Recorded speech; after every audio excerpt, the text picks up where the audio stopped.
सर्वांना सस्नेह नमस्कार. तुम्ही सगळे आलायत, खूप छान वाटतंय. यालच अशी खात्री होती. प्रत्यक्ष पाहिलं तेव्हा आणखी बरं वाटतंय. आम्ही इथे बसलेलो आहोत, तुम्ही समोर आहात. तुमच्यात आणि आमच्यात अंतर आहे, पण खरं तर ती नुसती सोय आहे. एका अर्थी कुठे बरं आपण असतो वेगळे? तुमची सावली पडते आणि आमचा थोडाच प्रकाश पडतो. घामावर वारा लागला की तुमच्यासारखीच आम्हालाही सर्दी होते. हे जसं तुमच्या आमच्यात जवळकीचं नातं आहे, तसंच तुमच्या आमच्यात गवताचे हिरवं पातं आहे. हे पातंसुद्धा आपल्याला जोडत असतं, चाकोरीच्या रिंगणाबाहेर आपल्याला ओढत असतं आणि अखेर आमचं गलबत तुमच्याच किनाऱ्याला लागतं, तुमच्याच समोर उभं राहून तुमचाच कौल मागतं. कारण एवढा मोठा परिचय सरांनी करून दिला, पण खरं तर आज इथे कृतज्ञतापूर्वक आदरांजली शंकर पाटील सरांच्या सगळ्या कथांना आपण देणार आहोत. आणि आज त्यांचे भाचे इथे आलेले आहेत, त्यामुळे असं वाटतंय की ज्येष्ठ कथाकार शंकर पाटील हे आपल्यामध्येच आहेत. तो एक आनंद आहे. आपटे वाचन मंदिराची 150 वर्षांहून अधिक मोठी परंपरा. माणसाचं वय वाढलं की त्याच्या क्षमता ज्या आहेत त्या कमी कमी होत जातात, पण संस्थेच्या बाबतीत तसं होत नाही. त्याचं कार्य हे अधिकाधिक वृद्धिंगत होत असतं. तसं अनेक मोठे उपक्रम ही संस्था राबवते आहे.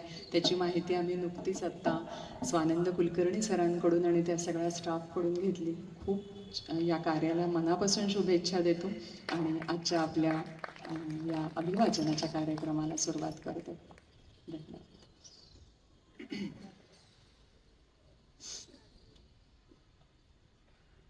करवीर नगरीच्या या पावनभूमीत रांगड्या मातीचा गंध जपणाऱ्या कोल्हापुरात आज आपण एका अशा शब्दशिल्पकाराची आठवण साजरी करण्यासाठी जमलो आहोत, ज्यांनी या मातीतलं हसू, दुःख, साधेपण, जिवंतपण मराठी साहित्यात अजरामर करून ठेवलं. ते म्हणजे ज्येष्ठ कथाकार शंकर पाटील. ही ती भूमी जिथे माणसं मनानं श्रीमंत आहेत, जिथे बोलीला गोड रांगडेपण आहे आणि जिथल्या मातीतनं कथा उगवतात. कोल्हापूर म्हणजे केवळ ऐतिहासिक वैभव नव्हे, तर लोकसंस्कृतीचा धडधडता ठेका आहे.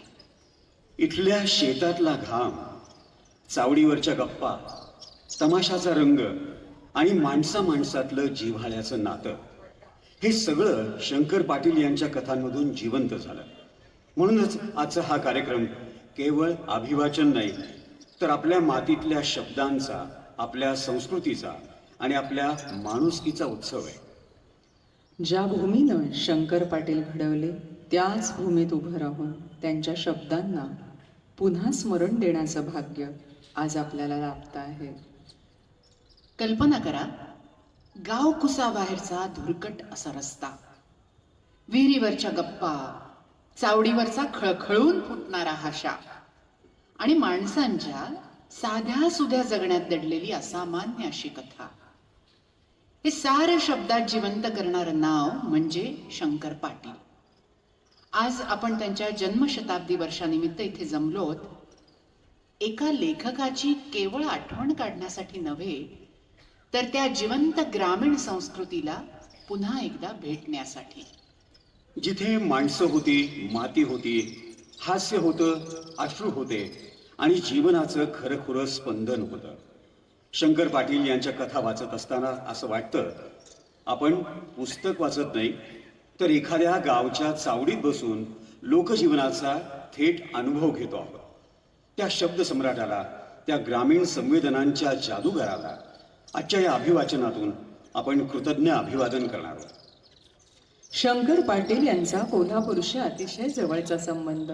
त्यांचा जन्म हातकणंगले तालुक्यात पट्टण कोडोली या गावात 8 ऑगस्ट 1926 रोजीचा. बालपण या ग्रामीण वातावरणात गेलं आणि पुढे त्यांचं शिक्षणही तारदाळ, गडहिंग्लज, कोल्हापूर येथे झालं. म्हणूनच त्यांच्या कथांमध्ये कोल्हापुरी मातीतल्या माणसांचे जिवंत स्वभाव इतक्या सहजपणे उतरलेले दिसतात. कोल्हापूरच्या आसपासच्या खेड्यातलं जीवन त्यांनी अगदी जवळून पाहिलं होतं. गावकूस, चावडी, शिवार, जत्रा, पाऊस, बैलगाड्या आणि तिथली बोलकी माणसं, हे सगळं त्यांच्या लेखणीतून अक्षरशः जिवंत होतं. बालपणापासूनच त्यांनी गावाकडचं जीवन अतिशय जवळून अनुभवलं. शेतकरी माणसांचे कष्ट असोत, गावातल्या चालीरीती असोत, अंधश्रद्धांबद्दलही त्यांनी लिहिलं. निसर्गाशी असलेलं नातं आणि ग्रामीण समाजातील प्रसंग त्यांच्या मनात खोलवर साठत गेले. पुढे हाच अनुभव साठा त्यांच्या कथांना अस्सलपणा देणारा ठरला. आर्थिक आणि सामाजिक मर्यादा असल्या तरी वाचनाची ओढ आणि भाषेची जाण त्यांना लहानपणापासूनच होती. गावातल्या साध्या साध्या माणसांचं बोलणं, बोली भाषेतली लय, त्यांचं जगणं आणि त्यांच्या भावभावना यांचं सूक्ष्म निरीक्षण त्यांनी केलं. त्यामुळे त्यांच्या कथांमध्ये कृत्रिमता नाही, तर जगलेले अस्सल असे अनुभव आहेत. खरंय. शिक्षणानंतर त्यांनी अध्यापन क्षेत्रातही काम केलं. शिक्षक म्हणून काम करताना ग्रामीण समाजाशी त्यांचा संबंध अधिक दृढ झाला. माणसांचे स्वभाव, त्यांचे प्रश्न, त्यांची विनोदबुद्धी आणि जगण्याची धडपड त्यांनी अधिक जवळून अनुभवली. म्हणूनच त्यांच्या कथा वाचताना किंवा ऐकताना त्या केवळ साहित्यकृती वाटत नाहीत, तर आपल्या आसपास घडणारे जिवंत जीवन असं वाटतं. मराठी ग्रामीण कथेला स्वतंत्र ओळख मिळवून देण्यात त्यांचं योगदान मोठं आहे. त्यांनी ग्रामीण जीवनाचं चित्रण करताना केवळ विनोद रंगवला नाही, तर त्या विनोदामागील माणुसकी, भीती किंवा काही प्रसंगी असहाय्यता, माणसाची असहाय्यता आणि जीवन तत्व ही अत्यंत प्रभावीपणे मांडलं. त्यांच्या कथांमधली भाषा ही मातीशी जोडलेली आहे. बोलीचा गोडवा आहे, प्रसंगांची सहजता आहे आणि मानवी स्वभावाचं नेमकं चित्रण. यामुळे त्यांच्या कथा आजही तितक्याच जिवंत वाटतात. वळीव, धिंड यांसारख्या कथा म्हणजे ग्रामीण मनविश्वाचे जणू आरसेच आहेत. मराठी साहित्यात ग्रामीण साहित्याचा एक अभूतपूर्व असा वाङ्मयीन प्रवाह निर्माण झाला. त्याने मध्यमवर्गीय मराठी साहित्याच्या अनुभव कक्षा पहिल्यांदा रुंदावल्या. ग्रामीण जीवन आशयाला साहित्यातून प्रगट केलं.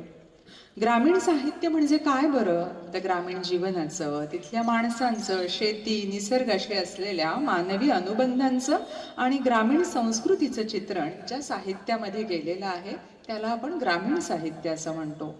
श्री म माटे, व्यंकटेश माडगुळकर, बहिणाबाई चौधरी, शंकर पाटील, द मा मिराजदार, डॉक्टर आनंद यादव, रारम बोराडे, भास्कर चंदनशिव यासारख्या पहिल्या टप्प्यातल्या लेखकांच्या कलाकृतीतून हे साहित्य प्रकटलं.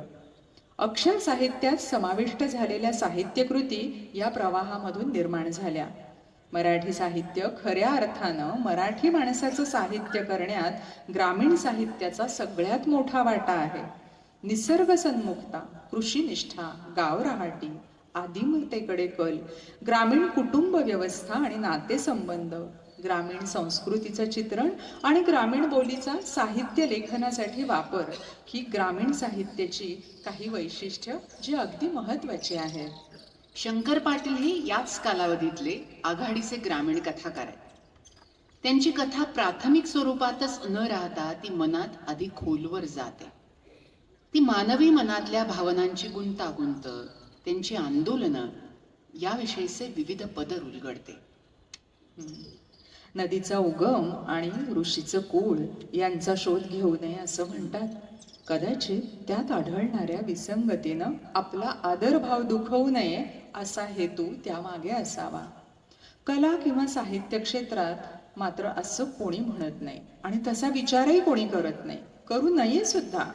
या उलट एकदा मान्यता पावलेल्या लेखकाच्या लेखनाचा विकास कसा झाला, त्यानं आपल्या या लेखन प्रवासाला सुरुवात कोठून केली, निघाला कुठून, पोचला कोणत्या मुक्कामाला याचा वेध घ्यायचा झाला तर अशा लेखकाचं अगदी प्रारंभीचं लेखन हे विचारात घ्यायलाच हवं. नव्हे, अनेक अर्थांनी त्याला एक वेगळं महत्व असतं आणि म्हणूनच लेखनाच्या श्री गणेशाच्या आधीचाही धुळाक्षरांचा जो प्रपंच आहे शंकर पाटलांचा तो लक्षात घ्यावा लागतो. शंकर पाटील म्हणतात, रसिक अभ्यासू वाचकांना, वाङ्मयाच्या अध्यापकांना आणि समीक्षकांना माझी ही धुळाक्षर न्याहाळण्यात आनंद वाटेल. ती न्याहाळताना मला स्वतःलाही आनंद वाटला. माझ्या कथालेखनाच्या दिशाही त्यात मला दिसल्या, वळणही जाणवली आणि आजवर केलेल्या प्रवासाचा पल्लाही. कथालेखनात मी जे काही मिळवलं त्याची काही बीजही थोडीफार अंकुरलेली यात आढळावीत. वाङ्मयीन जाण यायला आणि एखादा लेखक समजून घ्यायला अशी दुळाक्षरं सहाय्यभूत ठरतात. ऐकूया शंकर पाटील यांची कथा टाकीचे घाव. टाकीचे घाव. विद्या मिळवावी, चांगलं शिक्षण घ्यावं म्हणून लहानपणी मला काय काय करावं लागलं हे काय सांगू. अगदी करू नयेत अशा गोष्टी केल्या आहेत, त्याही अशा की अभ्यास सोडून बाकी सगळ्या. मी काय त्या हौसेने केल्या नाही, मला त्या कराव्या लागल्या. आमच्या वडिलांच्या धाकामुळं सगळं निमूटपणं सोसलं. त्यांचा धाकही जबरदस्त होता, काय करणार. त्याचं असं झालं, माझे वडील अंगठे बहादर. पण आपली मुलं शिकावीत ही त्यांची इच्छा दांडगी होती बरं का. आपल्या नशिबात शिक्षण नाही ते नाही, निदान आपल्या मुलांना ते मिळावं, आपल्यासारखंच तेही नांगरगट्टे होऊ नयेत. त्यांनी चांगलं शिकावं, पुढे यावं, त्यांची नशीबं उघडावीत हीच त्यांना कळकळ होती. त्यासाठी अधूनमधून ते आमच्या शाळेत यायचे, मास्तरांना भेटायचे, चौकशी करायचे, पोरावर लक्ष ठेवा म्हणायचे. आणि असं भेटून दर खेपेला न चुकता सांगायचे, मास्तर चुकलं न तर हाणत चला बरं का. मारण्यात हायगय करत जाऊ नका, चांगलं ठोकूनच काढायचं, सोडायचं नाही. असं बोलून पुन्हा आम्हाला विचारायचे, टाकीचं घाव सोसल्याशिवाय देव पण येते काय. आता आम्ही काय बोलणार. चिमणीसारखं तोंड करून आम्ही गप्प बसत असू. खुद्द आमच्या वडिलांनीच मारण्याची अशी फुल्ल परवानगी दिल्यावर मास्तरांनाही चेव चढायचा. दातोट खाऊन ठोकळायचेच. अंगावर वळ बघून आणि उलटाना वडिलांना आनंदच व्हायचा. त्यात त्यांना आणखीन टाकीचे घाव दिसायचे. देव घडतोय असं वाटायचं. आमच्या आबांचं शिक्षणावरचे हे प्रेम लक्षात घेऊन एका नको त्या शिक्षकांना पाना फुटला. मोठ्या अगत्यानं एक दिवस ते घरी येऊन आबांना म्हणाले, मुद्दाम सांगायला आलोय, तुमचा मुलगा हुशार आहे बरं का, त्याला माझ्याकडं शिकवणीला पाठवा, चांगला हुशार होईल. आबांनी विचारलं, आपण अहो फी किती द्यायची. छे छे छे, अहो असं काय नाही हो, अहो विद्यादानासारखं पुण्य नसतंय बघा. मी फीसाठी आलो नाही. तुम्ही एवढी मुलांची काळजी घेता, त्यांचं काही चीज व्हावं, तुमची इच्छा पूर्ण व्हावी, आम्हालाही काही पुण्य लाभावं, एवढाच हेतू आहे बघा. असं म्हणून ते बोलले. तुमच्या या मोठ्या मुलाला रोज पाठवत चला माझ्याकडे शिकवणीला. काय त्याचं 4थीचं महत्वाचं वर्ष आहे. स्वतः शिक्षकांनी घरी येऊन असं सांगितल्यावर तर आणखीन काय पाहिजे. लगेच दुसऱ्या दिवसापासून आमची शिकवणी सुरू झाली. त्यावेळी आमची शाळा दिवसातून 2दा भरायची बरं का. सकाळी 7:30 ते 10:30 आणि दुपारी 2 ते 5 अशा या शाळेच्या वेळा होत्या. शिकवणी मधल्या वेळेत असायची. 10:30ला सकाळची शाळा सुटली की घरी जाऊन जेवण करायचं आणि दुपारी 12ला शिकवणीला जायचं. शिकवणी करून तसंच दुपारी शाळेकडे पळायचं. सकाळपासून संध्याकाळपर्यंत माझ्या मागे हे असं शिक्षण लागलेलं होतं. पाटी, पेन्सिल, पुस्तक आणि दप्तर यातच अडकलं होतं. त्यातनं डोकं वर काढायला वेळच नव्हता. घाण्याच्या बैलासारखं दिवसभर एकच चालू होतं. आमचे हे शिकवणीचे मास्तर काय साधे सुधे मास्तर नव्हते बरं का. आम्हाला भेटलेले हे गुरुजी एकदम म्हणजे हायब्रिड होते, हायब्रिड. अर्थात हे त्यावेळी आम्हाला कळलं नाही, पुढं कळलं, पण फार उशिरा. आणि जेव्हा कळलं तेव्हा त्याचा काय उपयोगच नव्हता. जे काय व्हायचं ते सगळं होऊन गेलेलं होतं. आमच्या या मास्तरांचं नाव होतं ढगे, पण ते खरे होते टगे. साधे टगे नाही, महाटगे. शिक्षणावरच्या प्रेमामुळे आमच्या आबांच्या हे लक्षात आलं नाही आणि मी तेव्हा लहान असल्यामुळे मलाही काही समजलं नाही. मी शिकवणीला म्हणून जात होतो आणि फुकटचा एक घरगडी म्हणून मला ते राबवून घेत होते. उलट एक पैकाही न घेता मास्तर आपल्या मुलाला शिकवतात म्हणजे आपल्यावर उपकारच करतात या भावनेने आबा त्यांना या ना त्या रूपाने सारखं काहीतरी देत असायचे. म्हणजे कसं की शेंग काढली की शेंगाचं पोते द्यायचं, ज्वारीची मळणी झाली की ज्वारी द्यायची, ऊस गाळला की गुळाची ढेप द्यायची. भाजीवाला तर म्हणजे काय दर आठवड्याला चालूच होता. भेंडी, वांगे, पडवळ, दोडका, गावची फिवची हे असं काय माळवं मळ्यातनं घरात येईल त्यातनं आधी चांगलं निवडून ते ढगे मास्तरांच्या घराकडे पाठवायचं. का? कशासाठी? तर आपल्या पोराला फुकट शिकवतोय म्हणून. आमची शिकवणी कशी चालली होती आणि शिकवणीच्या वेळात ढगे मास्तर मला काय शिकवत होते याचा आमच्या आबांना काय पत्ताच नव्हता. मी शिकवणीला म्हणून मास्तरांच्याकडे जातो, पण अभ्यास सोडून त्यांच्या घरची सगळी कामं करत होतो. म्हणजे मग तुम्हाला सांगतो, शिकवणीचा अगदी पहिला दिवस मला आठवतो. हा, सकाळची शाळा सुटल्यावर घरी जाऊन मी घाईने जेवण केलं आणि लगेच दुपारी 12ला मास्तरांच्या घरी गेलो. मी गेलो तेव्हा ढगे मास्तर आत माझ घरात गाढ झोपले होते. हा, त्यांच्या घोरण्याचा आवाज फार बाहेर सोप्यावर येत होता. मास्तरीनबाई आपल्या मुलाला पाजत बाहेर सोप्यावर बसल्या होत्या. मला बघून त्या म्हणाल्या, शिकवणीला आलायस वय? आस्कर, तुझं दप्तर ठेवते बाजूला. मास्तर जीवन झोपल्यात तर माझं एक काम कर. काय करायचं? असं कर, ही पिशवी घे. हा का, ही हा. पिशवी घे, मुंगल्याच्या दुकानात जा. 4 शेर खपली गहू आण, 1 मापट मीठ आण, 2 आण्याचं येलदुड, 2 आण्याचं बेदाणा आणि अर्धा शेर रवा. सगळं नीट ध्यानात ठेवून आण. काय काय आणायचं एकदा सांग बघू मला. मी आठवून सगळं सांगू लागलो. मग 2-3दा या सगळ्या सामानाची माझ्याकडून उजळणी करून घेतली मास्तरीनबाईंनी. गहू, मीठ, रवा, वेलदोडे, बेदाणे सगळं मी चांगलं पाठ म्हणून दाखवलं. हा, आणि एक भली मोठी पिशवी घेऊन मी म्हणालो, पैसे? पैसे? पैसे लागत नाहीत, वहीत मांडून ठेवतोय. तू नुसतं एवढं मास्तरांचं नाव सांगून सामान घेऊन ये, जा पटशिरी. सांगितल्याप्रमाणे मुंगल्याच्या दुकानातून मी हे सगळं सामान आणलं. मग मास्तरीनबाईंनी गव्हात हात घालून बघितला, सगळ्या पुड्या मोजल्या, आणलेल्या पुड्या सोडायला लावल्या. मीठ बघून मला त्या म्हणल्या, हात रे, नुसता सांकाम्या आणि ओ नाम्याच.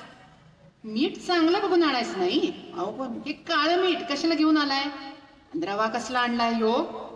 बघ याच्यात किती जाळी झाली, किती जाळी झाली. जा मीठ आणि रवा बदलून घेऊन ये. जरा बघून आण बरं, निघ आता लवकर. मी परत दुकानात गेलो, मीठ आणि रवा बदलून घेऊन आलो. मग मला फळीवरचे एक एक डबा काढायला लावला मास्तरीनबाईंनी. पुन्हा ते डबे फळीवर जिथल्या तिथं ठेवायला लावले. मास्तर अजून झोपलेलेच होते. ते उठेतोवर आपण काहीतरी वाचत बसावं म्हणून मी भूगोलाचं पुस्तक हातात घेऊन सोप्यावर बसलो आणि त्यातला एक धडा काढून वाचायला सुरुवात केली. 4 ओळी वाचल्या असतील नसतील तेवढ्यात मास्तरीनबाई म्हणाली, अरे पोरा, मास्तर आता उठतील ना, त्यासनी चहा करून द्यावा लागल. जरा आज जाऊन स्टोच रॉकेल आहे का नाही बघ बरं. नाही असं कर, तू स्टोच घेऊन ये, बाहेरच ये. स्वयंपाकघरातला स्टोव मी बाहेर आणला. तो मी खाली ठेवायच्या आत त्या म्हणल्या, हा, जरा हलवून बघ की स्टोव. हाय की राखेल हाय ना. अरे पण उद्या पातूर जाईल का? उद्या तेल आणावंच लागेल. मग ते आजच आणलं तर काय वाईट. असं म्हणून त्यांनी मला पुन्हा रॉकेल आणायला पिटाळलं. एक बाटली घेऊन गेलो आणि रॉकेल घेऊन आलो. तोवर मास्तरांची झोप झालेली होती. हुश. पण जांभया देत ते पडल्या जागी पडून होते. मला बघून म्हणाले, अरे आलास का तू? हा, नाही मगाशीच आलो मी. मग आळस देत ते म्हणाले, अरे ते वाहण्याच्या दुकानात काय सामान आणायचं होतं वाटतं, जरा विचारून बघ. मी म्हणालो, मास्तर जाऊन सामान घेऊन आलो की मी. हा, होय का? सगळं आणलं का? हा, होय की. हा, जांभई देत मास्तर म्हणाले, हे बघ जरा इकडे ये, पाठीवर पाय दे बघू. हा, असं म्हणत ते पालथे पडले आणि मी त्यांच्या पाठीवर उभा राहिलो. भिंतीला धरून बेतानं पाय देऊ लागलो. उशीत तोंड खुपसून मास्तर म्हणाले, दे चांगला पाय. मान खांद सगळं तुडीव.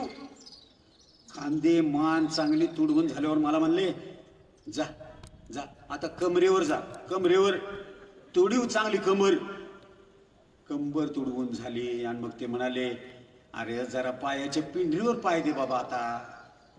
मग त्यांच्या दोन्ही पायांच्या पिंढऱ्या, मांड्या, पोटऱ्या, चंपे, एक एक भाग सगळे तुडवत राहिलो.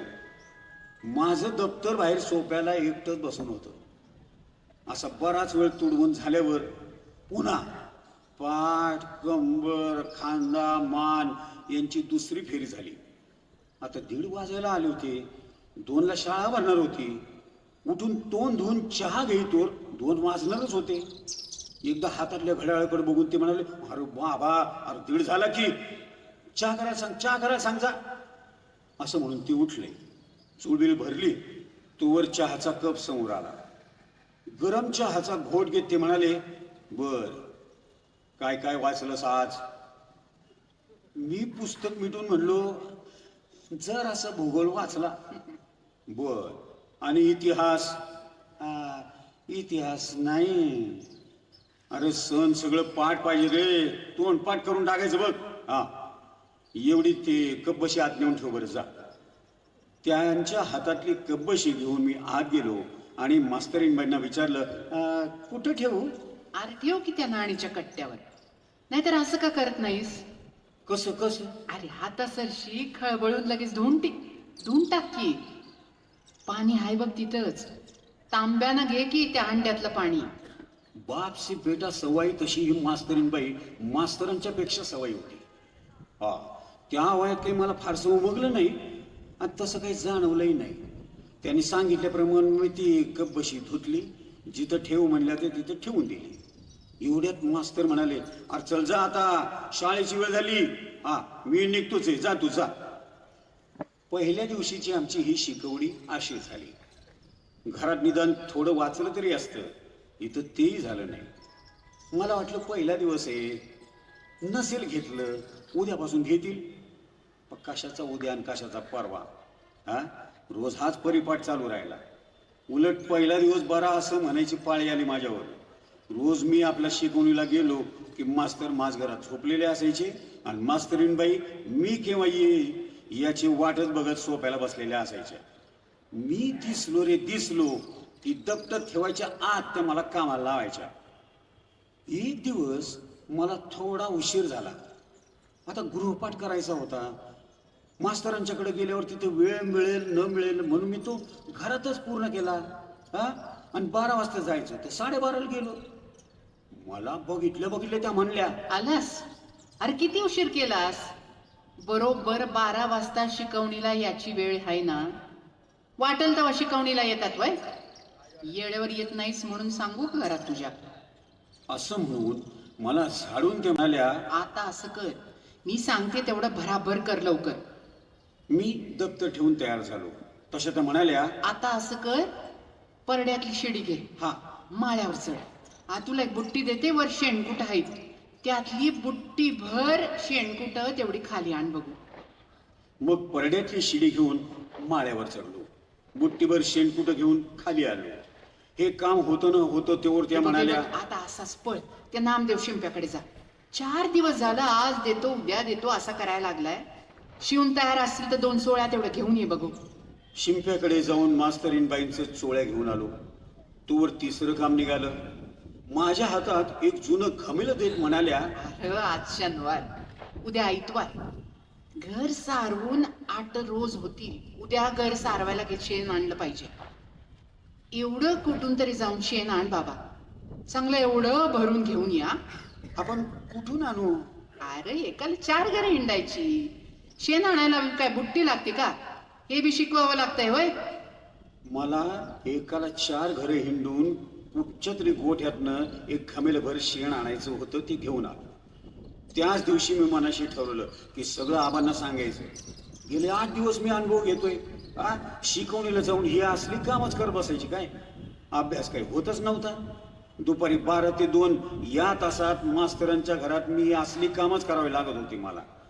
जे मी माझ्या घरात करत नव्हतो ते मला मुकाट्याने तिथं करायला लागत होतं. गृहपाठ करायचा असलं तरी मला बाई म्हणायची, अरे तो केला नाही तरी चालेल, तो राहू द्या, मी मास्तरांशी सांगेन. पण आधी हे काम कर. आता असं बोलल्यावर मी तर काय करणार? गृहपाठ बाजूला ठेवून मास्तरांच्या घरातली कामं करत बसायचो. एकाला 8 दिवस असे गेल्यानंतर मी ही गोष्ट बाबांच्या कानावर घातली. मला वाटलं आता माझी शिकवणी बंद होईल. असं असेल तर मग जाऊ नको शिकवणीला असं ते म्हणतील. या आशेने मी आबांना सगळं काय सांगितलं. पण झालं उलटच. आबा माझ्यावरच खवळले. त्या अवधावरून मला म्हणले, अरे ले का मास्तरांची काम करायला कुरकुरतो का? जो आपल्याला ज्ञान देतो त्याचं पडेल तर काम करायला पाहिजे. अरे गुरुची सेवा केली तर विद्या मिळेल. विद्या काय उगाच मिळते काय? पुन्हा कवा अशी तक्रार केली ना तर खबरदार. थांब, मास्तरासनी सांगून ठेवतो, वाटेल ती काम का लावत जा म्हणून. मी बोलायला गेलो एक अन झालं भलतच. वाटेल ती कामं सांगत चला अशी परवानगी आबांनी दिल्यावर तर मग काय, मास्तरांनी माझी शिकवणी दिवसातनं 2 वेळा लावायला सुरुवात केली. एकदा दुपारी 12 ते 2 आणि पुन्हा संध्याकाळी 6 ते 8. माझा पूर्ण घरगडीच केला. आधी निदान थोडी किरकोळ कामं तरी करावी लागत होती. आता सगळी अवघड कामं करायला लागली. संध्याकाळी गेल्या गेल्या त्यांच्या परड्यातल्या त्या आडाचं 10-12 घागरी पाणी एकट्याने भरायचं. पाणी भरून झालं की मग रोज 3 सांजेला किरकिरणाऱ्या त्यांच्या मुलाला जरा हे नून आणायचं. त्यानंतर पाळण्यात घालून त्याला झोप लागेपर्यंत झोके देत बसायचं. तोवर त्यांच्या 4 वर्षाच्या मोठ्या मुलाला हटकून रात्रीची शी लागायची. मग त्याच्याबरोबर कंदील घेऊन बाहेर जायचं. बरं ती पोर असे इबलीस होता ना की मला लांब अंतरावर उभं राहू द्यायचं नाही. कंदील घेऊन अगदी त्याच्या पुढ्यात जवळ उभं राहायला लागायचं. मग मुख्य काम बाजूला ठेवून ते पोट्ट कंदिलाच्या उजेडात मातीत रेघोट्या वळत बसायचं. आणि ही सगळी कामं करून निघण्यापूर्वी मास्तरीबाई मला म्हणायची, पोरा मास्तरांची तेवढी गादी घाल र. मग त्यांची गादी घालायचो, त्यावर पलंग पोस पसरायचो, चादर नीट झटकायची, ती पायथ्याला व्यवस्थित ठेवायची. त्या जरा इकडं तिकडं झालं तर मास्तरीबाई म्हणायची, अरे अरे अरे अरे कशी गादी घातलीस, कशी गादी घातलीस. ती उशी बघ कशी ठेवली तिरकी. चादर नीट झटक की रे बाबा, अंगात जीव आहे का नाही तुझ्या? आता खरं तर दिवसभर एवढी कामं झाल्यावर माझ्या अंगात तरी काही जीव राहणार आहे का? गादी घालता घालताच माझे डोळे मिटायला लागायचे. किंवा एकदा घरी जाऊन पडीन असं झालेलं असायचं. रात्री घरी गेल्यावर जेवायला सुद्धा नको वाटायचं. अशा दसरा जवळ आला. मास्तरीबाई मला म्हणाली, पोरा अरे दसरा आला की हे बघ उद्या लवकर ये. रविवारची सुट्टीच हाय. सकाळपासनं घर सारवायला लागूया, म्हणजे संध्याकाळपर्यंत सारं घर सारवून होईल. दिवस उगवायला ये बघ, वेळ लावू नको. आता मास्तरीबाईंनी 3-3दा असं बजावून सांगितलं. पुन्हा मी रात्री घरी जाताना त्या मला म्हणाल्या, लवकर ये बर का उद्या. वेळ केलास ना तर काम संपायला रात होईल आणि मग तुलाच घरी जायला उशीर होईल. लवकर ये बाबा. तसा उशीर होऊ नये म्हणून भल्या सकाळी उठून दिवस उगवायच्या आत मास्तरांच्या घराकडे मी पोचलो. मला बघून मास्तरीबाईंना आनंदच झाला. आलास का आलास? ए बाबा आला रे, आला आला. आधी आडाचं पाणी काढून तेवढं पिपाड भर. तवर मी घरातलं सामान काढून रिकामं करते, मग सारवायला लागू आपण. परड्यातल्या आडावर जाऊन मी राहटानं पाणी शिंदू लागलो. ओतावत तेवढ्या पाण्याच्या घागऱ्या त्या पिंपात गडपच होत राहिल्या. राठ ओढून ओढून हात पार भरून आले. अंगाला सगळा घाम फुटला. तो पिंप भरेपर्यंत हातापायात गोळे आले. होतं नेवतं तेवढं सगळं अंगातलं बळ यातच गेलं. आणि आता याच्या पुढं दिवसभर सारवण. मास्तरीबाई शिडीवर चढून भिंतीवर सारवत होत्या आणि मी खाल्लं बादलीतनं बोळे भिजवू भिजवू त्यांच्या हातात देत होतो. वर बघून खाली वागून माझ्या कमरेचा पार काटा ढिला झाला. सगळ्या भिंतींना बोळा देऊन त्या सारवायला दिवस माळवून गेला. मला कडूस पडलं, अंधार झाला तरी सारवण चालूच होतं. अंधार झाला आणि काही दिसेनसं झालं तरी मास्तर हातात कंदील घेऊन उभे राहिले. अखेर रात्री 8ला सारवण संपलं, पण अजून आमची सुटका झाली नाही. सरवण संपल्यावर हातपाय धुवून पुन्हा घराच्या आवरावर सुरू झाली. काढलेलं सगळं सामान सुमान, कपडे लत्ते, किडूक मिडूक हे सगळं जिथल्या तिथं ठेवायचं आलं. मी अजून का आलो नाही का कुठं खेळत बसलो काय हे बघायला आईनं माझ्या लहान बहिणीला पाठवून दिलं. ती बघायला आली म्हणून ते मास्तरीनबाईंनी तिलाही वेठीला धरलं. आम्ही दोघंही कुठं कुठं झालो हे बघायला आता आई आली आणि तिचाही हातभार लागल्यावर मग काय म्हणजे काम जरा लवकर संपलं. दसऱ्याचं हे सारवण संपलं तेव्हा रात्रीचे 10 वाजले होते. 10. दसरा गेला, दिवाळी आली. एक दिवस मास्तरीनबाई ढगे गुरुजींना म्हणाल्या, अहो ऐकलं का, याच्या बहिणीला बे बोलवा की शिकवणीला. आ लहान आहे पर चांगली चेलवी आहे बघा. तेवढीच मला फराळाचं करताना मदत होईल. लाडू, चिवडा, करंजा, शेव हे सगळं कोण करायचं? मी एकटी काय करू हो? बघा याची बहीण येते का शिकवणीला विचारा की. मास्तरांनी मला लगेच विचारलं, तुझी बहीण कोणत्या वर्गात आहे रे? मग मी सांगितलं तिला शाळेत घातलेलंच नाही म्हणून. हा, अजून शाळेत का नाही घातलं? तिला शाळेत घातलं नव्हतं. आता हा काय माझा गुन्हा होता का? आता मी काय सांगणार? मी फक्त त्यांच्या तोंडाकडे बघत राहिलो. त्याने पुन्हा विचारल्यावर म्हटलो ना मला काय माहिती, तुम्ही आबांना विचारा ना. आमच्या या मास्तरांनी लगेच आबांची भेट घेतली. त्यानं मुळात आधी शिक्षणाबद्दल कळकळ होतीच. आबांना स्त्री शिक्षणाचंही महत्त्व त्यांना पटलं. मग आमच्या बहिणीलाही शाळेत घालायचं ठरवलं. आबांचा विचार होता पाडव्याला नाव घालावं. मास्तर म्हणले छे छे छे, पाडव्यापर्यंत थांबू नका. कशाचा पाडवान फेडवा घेऊन बसलाय? आधीच 2-3 वर्ष वाया गेली. उद्याच्या उद्या नाव घाला. येत्या दिवाळीपर्यंत कसं ग म भन कळायला लागेल का नाही? मी तयारी करून घेतो चांगला. भावाबरोबर तिलाही माझ्याकडे शिकवणीला पाठवा. आमच्या आबांनी लगेच दुसऱ्या दिवशी तिचंही नाव शाळेत घातलं आणि तिसऱ्या दिवसापासून आम्ही बहीण भाऊ दोघं मिळून शिकवणीला जाऊ लागलो. पुढे दिवाळीची सुट्टी लागली, शाळा बंद झाल्या, मुलं खेळण्यात दंग झाली. आमची शिकवणी काय बंद झाली नाही.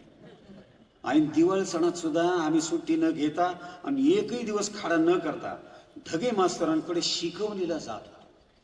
कायम 7वी पर्यंत ही शिकवणी चालू होती.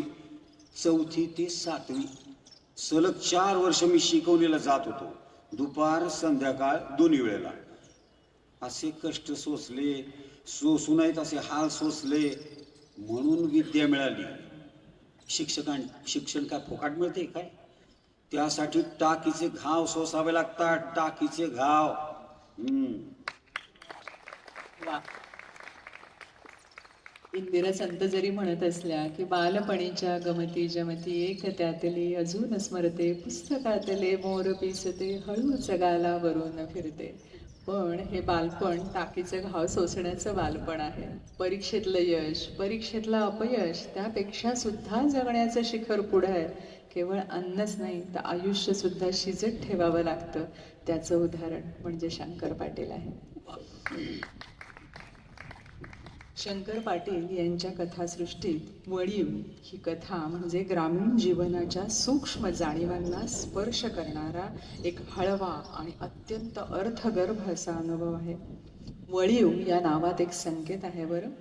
जसं उन्हाने कोरडा पडलेल्या जमिनीवर पहिल्या पावसाचा वारा अलगद फिरतो तसंच काहीसं या कथेत घडतं.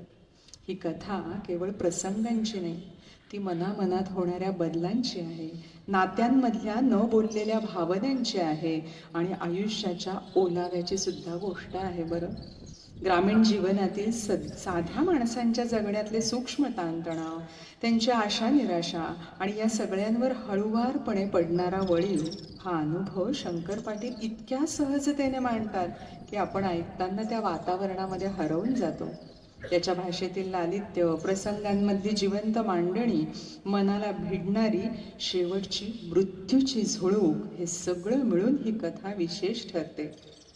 आज आपण ही कथा ऐकताना केवळ एक गोष्ट ऐकणार नाही तर त्या वळीवाच्या गारव्याचा स्पर्श आपल्या मनालाही होऊ देणार आहोत. हे मृत्यूचं भय काय आहे या वळीवमधलं, ऐकूया. वळीव. उन्हाची खाई उसळली होती. वारा अजिबात थांबला होता. आकाश ढगाळून येऊन सारखं गदमदत होतं. बसल्या जागी अंग घामाने भिजत होतं. सावलीला म्हणून खोपीत बसलं तरी बाहेरच्या झळा आत येत होत्या. उष्मास भयंकर वाढला होता. खोपीत निवांत पडलेल्या तात्या देसायाला आशाया उन्हानं गदमदत होत. एखाद्या भट्टीगत अंग आतल्या आत शिजत होत. पडल्या जागी चैन पडेना तसा तात्या उठून बसला. अंगातली पैरण काढून त्यानं घाम पुसला आणि उघड्या अंगावर वारा घेत तो बसून राहिला. लुकलुक हलणाऱ्या मानेनं पाठीची कमान करून तो दोन्ही पायांवर बसून वारा घेत राहिला. पण कायली काय कमी होत नव्हती. सारी भूमीच खिंडागत धगधगत होती. गार सावलीला बसूनही अंग शिजत होतं. हवेत एक तऱ्हेचा विचित्र उकाडा होता. वाराच बंद झाला होता. पेवात कोंडलेला धान्यागत माणसाची अवस्था झाली होती. पैरण हातात घेऊन तात्या एकसारखा हात हलवत होता. थरथरत्या हाताने वारा घेऊन घेऊन तात्याचे हात भरून आले. हात दमले आणि काही इलाज चालेना झाला. तसा तात्या आपल्या हातांचे दोन्ही पंजे भुईला रेटून गुमान बसून राहिला. बाहेर उन्हाकडे डोळे उघडून बघवत नव्हतं. बुबुळं बाहेर पडत होती. तात्या आपली मान गुडघ्यात घालून पायांच्या तळव्यांकडे बघत बसून राहिला. बसल्या बसल्या अंग घामाने चिकचिकून गेलं. तसा तात्यानं पैरणीचाच पिळा केला आणि अंगाला तिडा देऊन तो पाठ पुसू लागला. अंग कितीही पुसलं तरी घाम काही हटत नव्हता. मारुतीसारखं अंग सारखं पाजरतच होतं. कुठेतरी घालून घ्यावंसं वाटू लागलं. एखाद्या डोहात जाऊन उडी घ्यावीशी वाटू लागली. काहीलेच सहन होईना झाली. बसल्या जागेसनच हात लांब करून तात्यानं गेळ्यातलं थंड पाणी मडक्यात घेतलं आणि गटागटा पाणी पिऊन झाल्यावर बसल्या जागी तो धापा टाकू लागला. लुकलुक हलणारी मान सावरत आणि पिपरणीच्या पानागत थरथरणाऱ्या पंजांची बोट आधारीसाठी जमिनीला टेकवून तो बसून राहिला. ऊन खाली येण्याची वाट पाहू लागला. अशा या उन्हाच्या कारात एक गडी डगर चढून वर आला आणि तात्या बसला होता त्या खोपीकडे येऊ लागला. उन्हानं टाळकत तडकू नये म्हणून त्यानं 4 पदरी धोत्राचा एक फडाणा डोईवर पांघरला होता. त्याच्या चाली बरोबर तो लपाक लपाक हलत होता. त्या आवाजानं तात्यानं खाली घातलेली मान वर उचलून विचारलं, कोण आहे रे? जवळच बूट टेकून त्यानं सांगितलं, म्या माळ्याचं सखूज आहे जी. हा, ऊन लय तावायला लागले तात्या. असं म्हणून तो पाय पसरून सप्पय बसला आणि धोत्रानं घाम पुसत म्हणाला, तात्या, थंड पाणी बिनी तर काय हाय का? ती हाय बघ तिकडं गेळ्यात. कुठं गेलतास इकडं अशा रखरखीत उन्हात? हा, आधी 2 मडकी गार पाणी पिऊन तोंड पुसत सखुबा म्हणला, हाऊ गेल तू कबनूरला. आधी मध्येच तिकडं का? हो, सकाळी म्हार आला होता. तात्या दचकून म्हणाला, कार हा, कोण गेलं? सासरा गेला ते तात्या. ते कशाने रे? काय पडला होता वय? दुखणं नाही, फेकणं नाही, काय नाही बघा हो. अकस्मात बिचारायला मरण आलं. विरुद्ध दिशेला तोंड करून बसलेला तात्या सावकाश अंगाभोवती वळून बसला आणि सखुबाच्या तोंडाकडे बघत म्हणाला, असा अवचितच कस काय गेला? हा, आता कसा? असं एकदा स्वतःशीच म्हणून सखुबा सांगू लागला. काय, सासू भाकरी घेऊन रानात गेली. सासरा भाकरी खायला म्हणून हिरीत जाऊन हातपाय धुवून आला. पायऱ्या चढून खोपी पतूर कसा बसा आला. ती भुईला कलंडला आणि कलंडला आणि गपगारच झाला. सासू अजून भाकरीचं गटळ सोडत होती तोवरच सारा खेळ आटपला. असं का म्हणून सासू जवळ जाऊन बघते तर काय बोलणं नाही, चालणं नाही, सगळं जिथलं तिथं थंड. अहो, काही कळलंच नाही. मला अमुक होतंय सांगायला त्यानं तोंडच उघडलं नाही हो. तर काळच अवचित आला त्याला, तो तरी काय करणार? काय बघा की मरण. थंड बसलेल्या तात्याच्या मनात चलबिचल सुरू झाली. भांबवलेल्या मनानं तात्या दोन्ही हात हलवून म्हणाला, अरे सखूबया, अरे खोळ्या, हे काय खरं बघ. अरे माणसाचा भरोसाच राहिला नाहीये. माणूस आता आहे तर मागणं नाही, अशातली गत झाली सगळी. काय ऐकायचं न काय. असं म्हणून तात्या मुकाट्यानं बसून राहिला. आपली लुकलुक हलणारी मान गुडघ्यात घालून खालच्या भुईकडे नजर लावून बसला. तात्या थंड बसून राहिला तरी तळ ढवळला होता.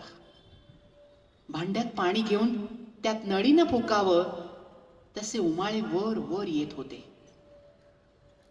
पावसाचं वाऱ्याचं काय म्हणून रानात जात असशिला? थंड घरात पडायचं सोडून इनाकारणी दुसऱ्याच्या जीवाला घोर लावायचा. तात्या मुका होऊन बसून राहिला. तसा सखोबा धोत्राचा फडाणा पुन्हा डोक्यावर घेऊन म्हणला, बर, उठतो आता. काय ढग बी जमल्यात, वाऱ्याच्या आधी घर गाठतो. न बोलताच तात्यानी मान हलवली. लपाक लपाक कसा डोईवरच्या फडाण्याचा आवाज करीत सखुबा डगर उतरून गावाच्या वाटेला लागला. सखुबा लांब जाऊन दिसनासा झाला आणि एकाएकीच वाऱ्याची झुळूक अंगावर आली. आडवं तिडवं पळत सुटलेलं वारं खोपीत शिरून अंगाभोवतीनं फिरू लागलं. खोपीचा कूड वाजू लागला. खोप गदागदा हलू लागली. डोईवरचं छप्पर अंतराळी झालं. छप्पर उडून जात आहे का काय म्हणून तात्याने वर पाहिलं. तशी पाखडात खवलेली कुऱ्हाड निसटायच्या बेताला आली होती. ती काढायला म्हणून तात्या गडबडीनं उठून उभा राहिला तर वारं काय सुचू देईना त्याला. शिडात वारं घुसावं तसा पंजाचा सोगा तात्याच्या दोन्ही तंगड्यातनं मागं पळू लागला. पुढं पाऊल टाकता येईना झालं. वारं वाट अडवून उभं राहिलं. वर हात करून पाखडातली कुऱ्हाड काढायला जमिना झाली. नीट दिसेनासं झालं. बाहेरची माती डोळ्यात शिरू लागली. अंग भेलकांडू लागलं. एका हातानं कुडाचा आधार घेऊन तात्यानं ती कुऱ्हाड कशी तरी काढून घेतली आणि उडणारी माती डोळ्यात जाऊ नये म्हणून डोळे झाकून तो बसून राहिला. वेताळागत सुटलेलं वारं कानात घुमू लागलं. डोळे उघडायचीही सोय राहिली नाही. चक्री वारं अंगाभोवती घुमत घुमत निघून गेलं आणि ढगांची झुंबरं हालू लागली. पांढरे ढग आता काळे होऊ लागले. लहान लहान ढगांचे तुकडे एकमेकात मिसळून आकाश भरून आलं. ऊन दिसेनासं होऊन होरपळणारी रानं सावलीखाली झाकून गेली आणि एकाएकी गडगडाट सुरू झाला. खाली मान घालून बसलेला तात्या गुडघ्यांवर हाताचा रेटा देऊन उभा राहिला. पडदा आलेल्या डोळ्यांनी वर आकाशाकडे बघू लागला. धुकं पडावं तसं सारं अंधारून आलं होतं. ढग गर्जना करीत होते.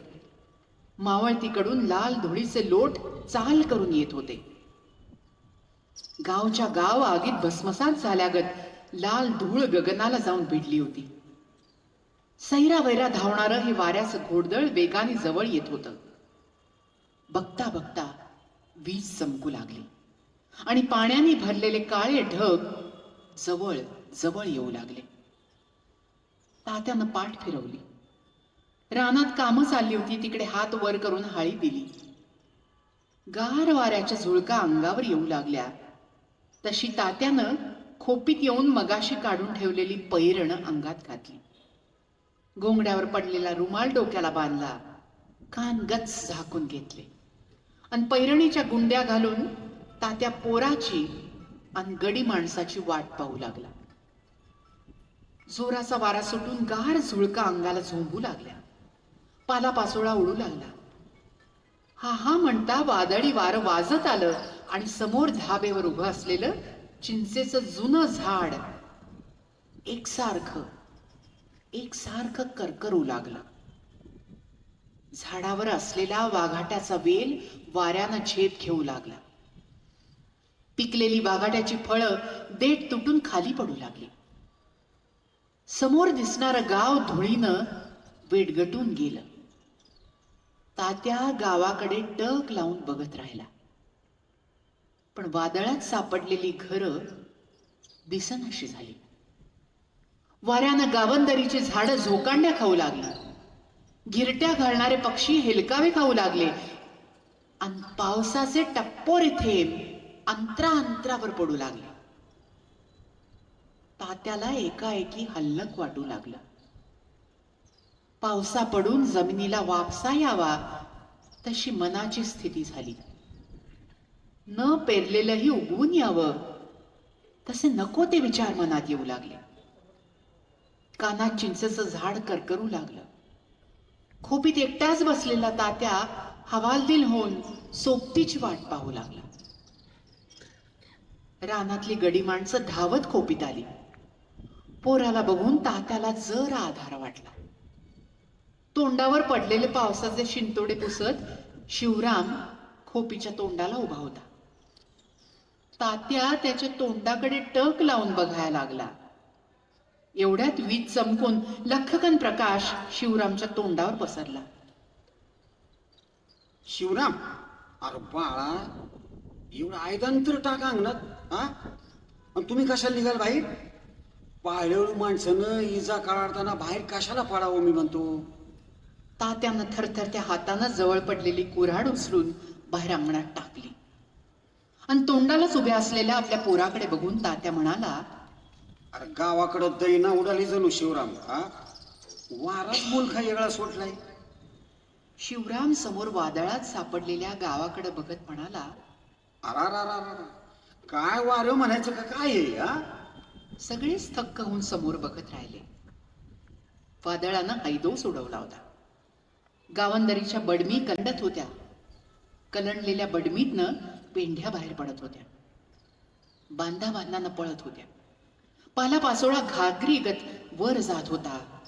डेरेदार झाडं वाऱ्यानं ओणवी होऊन भुईला नाक घासत होती. झालं की वय आता, नाक भुईला घासायला लागली, हा? गावा बी पोटकन जायचं आता. तुला काय होती मरायला धाड? असा हसण्यावर नेऊ नका. लांब काशी रामेश्वर राहू द्या, पण शिंगणापूरचा महादेव आणि गोकर्ण तेवढं तर करू, हा? अरे जीवमान हाय तर तेवढं सोमवार उजवून टाकू की. आता का पुढे ढकलायचं, हा? विजा जास्तच लखलखू लागल्या तसे तोंडाला उभे राहिलेले गडी माग सरून खाली बसले. बसल्या जागेसनं जीव मुठीत धरून बाहेर बघू लागले. एवढ्यात डोळे दिपून टाकणारा लख्खकन प्रकाश पडला. जमीन हादरून गेली आणि कडाडा असा विलक्षण विजेचा कडकडाट साऱ्या आसमंतात दुमदुमून गेला. कान बधीर होऊन गेले. साऱ्या अंगालाच हिसका बसल्यासारखं झाला. अरे बाबा बाबा, कुठेतरी हीच पडली गड्या, हीच पडली. असं म्हणून घाबऱ्या डाव्या हाताच्या बोटांनी उजव्या हाताची करंगळी चाचपून बघितली. बोटात अंगठी नाही हे बघून त्याला हपकाच बसला. बसल्या जागी तो भुई चाचपू लागला. जवळ बसलेला शिवराम म्हणला, काय बघायला लागलंय? करंगळी चाचपून तात्या बोलला, अरे बोटातली अंगठीच पडली जणू. हा. अंगठी नाहीशी झाली हे कळताच सगळेच गडी कावरे बावरे झाले. घाबरे होऊन बघू लागले. बसलेली जागा हातानं चाचपून एकानं विचारलं, तात्या, किती तोळ्याची होती? शिवराम हसून म्हणला, अरे किती तोळ्यांची कुठला, तांब्याची होती, तांब्याची. सगळेच हसायला लागले. तसा तात्याही कसनोसा हसून म्हणाला, पायाळू म्हणून शान म्हातारीनं मुद्दाम घालायला लावली ती हातात. हा, आता हीच काढताना तिची आठवण झाली. कुठं सकाळी इसरली का कुठं पडली काय कळ ना बाबा. दुसऱ्या एकानं विचारलं, तात्या, पायाळून माणसाला इथं उभ्या असतं होय? तात्या काही बोलायला तोंड उघडणार एवढ्यात समोरच वीज नागागत सळसळली. काळ्या पाटीवर पेन्सिलनं रेघ ओढावी तशी.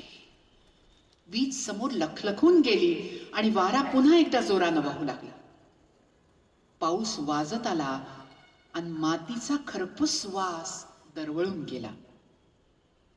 चिंचेचं झाड अंगात नालसाब आल्यागत करू लागलं. खोपीत शिरलेल्या वाऱ्यानं छप्पर उचललं जाऊ लागलं. ढग मोठ्यानं गडगडू लागली. कुडा सकट खोप उडून जायची भीती वाटू लागली. अंगाचं मुटकुळं करून बसलेला तात्या पोराला म्हणाला, अरे पोरा, म्हातारी एकटीच घरात काय करत असेल रे? कोणाचं दक्कल? हा? जोरानं सुटलेल्या वाऱ्यानं चिंच हुलपटली जाऊ लागली. झाडावरचा वाघाट्याचा वेल झेप घेऊन बाहेर आला. वाऱ्यानं उचकटून निघालेला हा वेल टोपीतनं जर निघावा तसा दिसू लागला. चेंडू फेकल्यागत वाघाटे अंगावर येऊन पडू लागले. चिंचेनं तर खाली अंथरुणच पसरले. पाऊस आडवा तिडवा झोडू लागला. पायाखाली पाणी येऊ लागलं. पावसाबरोबर गाराही पडू लागल्या. आता अंगणात वाळवण पसरावं तसा गारांचा सडा दिसू लागला. शिवराम आणि गडी माणसं गारा वेचू लागली. वाऱ्याचा जोर कमी होऊन पाऊस कुडपू लागला. वारं शिरून अंतराळी झालेली खोप हालायची थांबली. आता कुडातनं आडवा घुसणारा पाऊस नीट धार धरून पडू लागला. समोर साचलेल्या पाण्यात थेंब नाचू लागले. हातातल्या गारा विरघळून गेल्या. जो तो थंडीनं काकडून गेला. दोन्ही पाय पोटात घेऊन आणि हनवटी गुडघ्यावर टेकून आखडून बसलेला शिवराम चंची काढून बोलू लागला, कडवाळातली कणसं किती खुली रे मारुत्या? कोपऱ्यातल्या हाऱ्याकडे बोट दाखवून मारुत्या म्हणाला, हा जरा कमी निम्म्या हारा भरलाय की. हा बस एवढीच. अरे तिसऱ्या पारी तर कडवाळा शिरलो होतो, तवर या पावसानं घोटाळा केला ना व. हा अरे का पाऊस पडला हे का वंगाळ झालं होय? दुसरा एक जण लांबनं म्हणाला, छे आहो ते वळीव पाहिजेच होता ना या टिपणाला. काय सुपारी बारीक कात्रीत शिवरामनं विचारलं, आता नांगरटीचं काम 16 जमलं का नाही? हा वीस कडाडायची थांबली. वाराही गोंगवायचा थांबला. शिवराम निरनिराळ्या कामांची चौकशी करू लागला. बोलणं सुरू झालं आणि लांब बसलेला यदुनाना जवळ येत म्हणला, तात्या नाही म्हणजे तुम्ही काहीच बोलणं झालं. जेवायला बरं आहे ना व? मगापासनं खिन्न मनानं एकटाच विचार करत बसलेला तात्या एक वार खाकरून म्हणाला, सखुमाळी नाही त्याच काय झालं? अरे त्याचा सासरा गेला की अकस्मात गेला म्हण. हा आणि तू कस काय गेला? त्याला काय झालं? सगळेच कान देऊन ऐकू लागले. घोंगड्या अंगावर घेऊन नीट सावरून बसत तात्यानं ऐकलेली हकीकत सांगून टाकली. सगळेच अबोल झाले. आपापल्या मनाशी विचार करत बसले आणि यदुनाना खाकरून म्हणाला, तात्या परवा आपल्या कुंभाराची म्हातारी अशीच गेली नाही? चालता बोलताच गेली की. तात्या चवड्यावर बसून म्हणला, कोण? रामू कुंभाराची म्हातारी होय? हो तर हो, अजून ऊस फोडून खात होती आणि तिला कसं मरण आलं बघा की. अहो चांगली हिंडती फिरती बाई. जुन्या काळातली आठवण येऊन तात्या म्हणाला, अगा आमचा पहिला मुलगा जन्मला ना तेव्हा तिचं लगीन झालं होतं बघ. काहीतरी आम्हास 10-15 वर्षांची धाकटी असेल बघ ती. हा तिचं पहिलं बाळ पण म्हातारीनंच केलं की आमच्या. हा पाऊस थांबून ढग आता विरळ होऊ लागले. हवा स्वच्छ पडली. जिकडे तिकडे गारे गार होऊन गेलं. रानातल्या भडोळी मुजून पाणी वर खेळू लागलं. वाऱ्यानं वेडगटलेलं गाव आता डोळ्यांना दिसू लागलं. बोलणं मध्येच सोडून तात्या बेतानं उठून उभा राहिला. त्यानं घोंगड्याची खोल डोक्यावर घेतली आणि कानाला लागणारी काठी हातात घेऊन तो न बोलताच उठून चालू लागला. तात्या हातात काठी घेऊन बाहेर पडला तसा शिवराम म्हणाला, तात्या कुठे निघाला? अरे आता जातो की घराकडं. काय खूळ लागलं का? पांदीला पाणी किती आलं असेल आणि कसं जाणार? अरे पांदीला पाणी असलं तर उपाध्याच्या रानात ना आडवा जाईल ना तसा. आणि चिखलातनं पाय निघल का वर? हा अरे निघतोय आपणच. असं म्हणून तात्या कुणाचंच न ऐकता पुढे जाऊ लागला. वाटेत पडलेली कुऱ्हाड बघून तो उभा राहिला आणि शिवराम म्हणाला, शिवराम गड्या आपल्या परड्यातलं लिंबाचं झाड तेवढं तोडायचंय बघ बर का. आणि ते कशाला हाय ती सावली बी नाहीशी करायची काय. उन्हात जनावर बिनावर बांधायला येते की. अरे तसं नव लिंब इंजला धार्जिना असतोय, लिंब इजला धार्जिना असतोय. ही मुद्दाम कलागत ठेवायची कशाला हा. ते उद्या तोडायचं बघ. आज सांच्याला जुळणी करून ठेव म्हणजे उद्या तोडता येईल. असं म्हणून तात्या डगर उतरून खाली जाऊ लागला. पावसाचं पाणी अजून डगरीवरनं खाली पळत होतं. तात्या बेतानं डगर उतरू लागला. काठीनं आधी अंदाज घेऊन मग पाऊल उचलू लागला. एवढ्यात त्याचा एक पुतण्या धापा टाकत गावाकडनं पळत येताना त्याला दिसला. पांदीनं येताना त्याचे पाय गुडघ्यापर्यंत चिखलानं भरले होते. राड लागून धोतर घाण होऊ नये म्हणून त्यानं ते वरपर्यंत खोवून घेतलं होतं. त्याला जवळ येताना बघून तात्या डगरीवरच उभा राहिला. हातापायातनं वारं गेलेल्या त्याच्या पायाला खालच्या पाण्याची ओढ लागू लागली. पायाखालनं पळणारं पाणी तात्याला हलवू लागलं. धापा टाकत आलेला पुतण्या जवळ आला आणि तात्यानं एक आवंडा गिळून कसं बस विचारलं, काय रे पळत का आलास. पळू नको तर काय करू. तात्या त्या डगरीवरच मटकन खाली बसता म्हणाला, अरे काय झालं रे. होते काय का की दम खाऊ देणं झाल्यात ना. जा बघून ये जा. मला सांगायला लागलं लवकर ये म्हणून शान नुसता घायटा उडवला आणि मागा धरणं. पावसातच पिटाळायला लागले का. आता मग काय करायचं सांगा बरं. असं म्हणून त्यानं हाताची मूठ पुढे केली आणि तो बजावून म्हणाला, बोरे बघ मी जातोय गडबडीनं माघारी सांगायला. हा पण ही अंगठी धरा बघू. अगदी आठवणीनं घालायला सांगितली ना म्हातारीने. हातावर ठेवलेल्या त्या तांब्याच्या अंगठीकडे तात्या मऊ घातल्यागत बघतच बसला. माणसाच्या मनातल्या भीतीच्या सावल्यांची ही कहाणी. पायाळू माणसाकडे वीज झेपावते हा केवळ अंधविश्वास नाही, तर माणसाच्या जगण्यावर दाटून आलेला एक गडद अनुभव अतिशय सुंदररित्या शंकर पाटलांनी चित्रित केला. वळी, कणव, खड्डा, आभाळ, भान, भूल, ऊन या सगळ्याच कथा खेड्यातल्या पुरुषांचं भावविश्व आपणासमोर साक्षात साकारू पाहतात. पाटलांच्या कथेतला हा पुरुषही तिच्यातल्या स्त्रीप्रमाणेच परिस्थितीने गांजलेला आहे. तो बोलत असला तरी अंतर्मुखच भासतोय. पाटलांनी जशी ही पुरुष पात्र रंगवली तशी स्त्री पात्र सुद्धा पुरुष पात्रांच्या पाठीमागून तितक्याच सामर्थ्यानं रंगवली आहे. घरातल्या पहिल्या विवाहितेला पुरोहितानं असं म्हटलंय की on your mark get set go. ती अजूनही धावतेच आहे, सप्तपदीचे फेरे आयुष्यभर घालते आहे. आणि ते सगळं चित्रण पाटलांच्या कथांमध्ये पुरुष पात्रांच्या पाठीमागून येतं. स्त्रीची कधी विहिरीशी कधी गायीशी तुलना करून दोघांच्या दुःखातील साम्य ते शोधतात. विहिरीचा खोल तळ सोसल्या धावेचे मानेवरचे वळ, धरतीच्या स्तनातून पाणावलेला ओघळ, उदरातील ओल आणि गर्भवेणा हे तिचं बळ असतं. हे विहिरीचं आणि तिचं दुःख सुद्धा साम्य सुद्धा कथांमधून पाटील रंगवतात.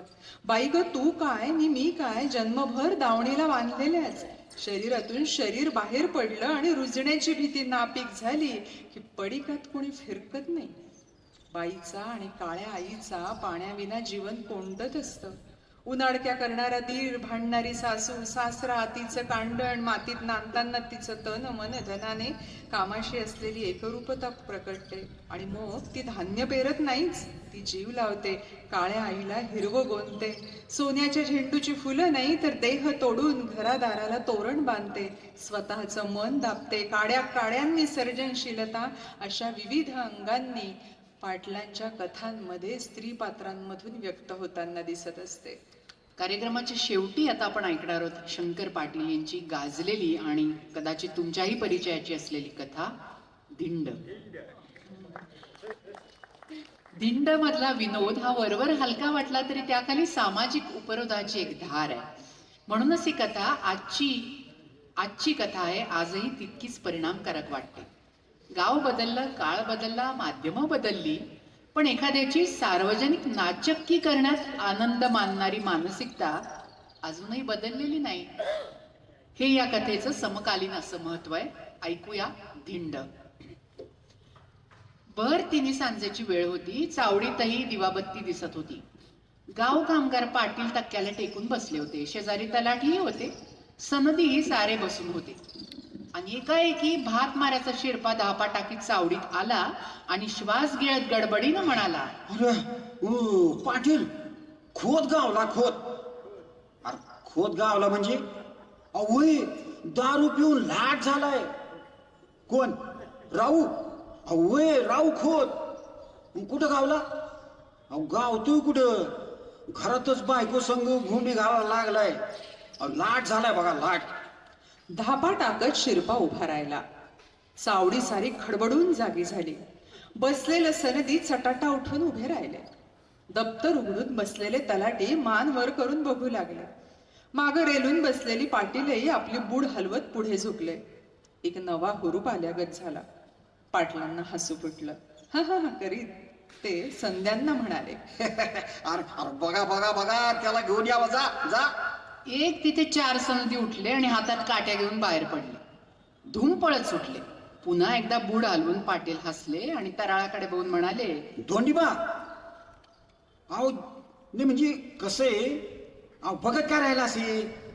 खोताचा राहू दारू पिऊन लाट झाला म्हण. अगोदर दौंडी द्यायला बाहेर पड. जा जा जा. पाक सारं गाव गोळा व्हायला पाहिजे बघ. सूट. तराळानं उभ्या उभ्या एक वर पटका बांधला आणि हातात गुंगराची काठी घेऊन तो म्हणला, हा पर काय साधू? अरे साधू की. अहो पण काय? अरे म्हणावं राऊ खोताची गाढवावरनं धिंड काढायची आहे. लगोलग सगळे लोक चावडीवर या असं म्हण. आता दुसरं काय म्हणायचं? घुंगराची काठी वाजवत तराळ बाहेर पडला आणि पहिली दवंडी चावडी समोरच्या पटांगणातच त्यानं दिली. आपल्या पल्लेदार खणखणीत आवाजात तो म्हणाला, ऐका हो, ऐका. राऊ खोत दारू प्यायलाय. त्याची आता गाढवावरनं धिंड काढायची आहे. असं तसं सगळ्यांनी लगोलग चावडीवर गोळा व्हावं हो. कोपऱ्या कोपऱ्यावर उभा राहून तराळ साऱ्या गावातनं गल्लीबोळातनं साधवत सुटला. दवंडी फिरू लागली आणि मग गाव सारं खडबडून जागं झालं. कोण नुसतं रानातनं आलं होतं, कोण येत होतं, कोण धारा काढीत होतं, कोण भाकरीची वाट बघत बसले होते. अशातच ही दवंडी ऐकायला आली आणि कुणाला काय सुचेना झालं. भाकरी खायची विसरली, धारा पिळायच्या राहिल्या. जो तो चावडीकडे पळत सुटला. दान दान दान माणसं पळत येऊ लागली. पोरांची झुंबड उडाली. हा हा म्हणता चावडी पुढे लोकांची जत्रा भरली. गाव सरगुळा झालं. तोंडाला पाणी सुटलेले लोक मजा बघायला जिबल्यासाठी उभे राहिले. 15 ऑगस्टच्या मुहूर्तावर सगळ्या गावाने मिळून ठराव पास केला. कोण दारू पिईल त्याची गाढवावरनं धिंड काढायची असं सर्वानुमत ठरलं. आणि तेव्हापासून लोक ह्याची वाट बघत होते. कोण सापडतोय ह्या पळतीवरच राहिले. एकमेकांपर पाळत ठेवून लोक असे वाट बघत होते आणि अवघ्या 4 दिवसांनी हा प्रकार घडून आला बघा. 15 ऑगस्टला ठराव पास केला होता आणि 20 ऑगस्टला आज राऊ खोत तावडीत सापडलेला होता. चांगला गावला होता. ज्याला त्याला सुरसुरी आली होती. अर्धमच निघत नव्हता. हा हा म्हणता लोकांनी जुन्या खेटरांची एक माळ तयार केली. हार झका झाला होता बरं का. ज्यानं त्यानं आपला एक एक जोड त्याच्यात ओवला होता. आणि शिवाय एक नेटकं गाढव आणून तयार ठेवलं होतं. एकाला 4 मोफत बत्त्या पण आल्या होत्या. अशी सगळी तयारी पूर्ण होती आणि गाव सारं खोताचीच वाट बघत चावडीवर खोळंबलेलं होतं.